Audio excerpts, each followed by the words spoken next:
तर या वाहतूक कोंडीमध्ये तब्बल 8 तास अडकून पडल्यामुळे शाळकरी मुलांचे प्रचंड हाल झाले।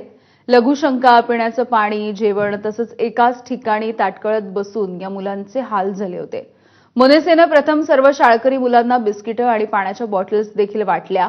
मात्र कालचा हा अख्खा दिवस मुलांसाठी तापदायक ठरला। शाळकरी मुलांसोबत आणि तिथल्या शिक्षकांसोबत संवाद साधला आमचे प्रतिनिधी प्रभाकर कुडाळकर यांनी। काय सगळं मॅडम की कशासाठी मुलं निघाली, किती वाजता निघालेली होती, कुठल्या शाळेत मुलं? शारदाश्रम विद्या मंदिर आम्ही ट्रिपला गेलो होतो आणि आम्ही आता इथे स्टक आहोत। 12 वाजले, 6 वाजता निघालो होतो विरार। किती बसेस आहे, किती मुलं आहेत? जवळजवळ 175 मुलं आहेत। 175. किती बसेस होत्या आणि कधी निघाले? 4 बसेस, 6 वाजता निघालो। म्हणजे कुठे निघालेला होता आज? काय पिकनिक? विरारवरून म्हणजे आता संध्याकाळी विरारवरून घरी परत चाललोय दादरला।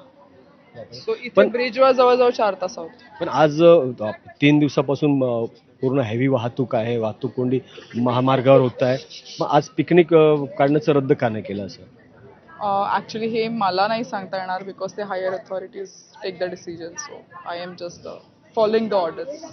भूक वगैरे काय लागले? आता भूक वगैरे लागली। आता ते शाळेतले आता ते बोलतायत की बस येते नवीन ढाब्यावर थांबून जेवण वगैरे देणार आहेत की नाही, म्हणजे देणार आहेत आणि मग नंतर जर ट्रॅफिक कमी झालं मग आम्ही घरी जाऊ शकतो, असं सीन आहे। आमच्या शाळेत गौरांग शाळा होती आणि कुठे निघाले? शारदाश्रम शाळा आहे दादर मधून। आम्ही इकडे पिकनिकला आलेलो, ग्रेट एस्केप विरार मध्ये रिसॉर्ट आहे।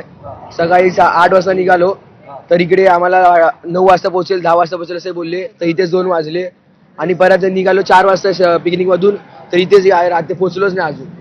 एवढं ट्रॅफिक पोहोचलोच नाही, चालत आलो, गाडी बंद पडून चालत आलो।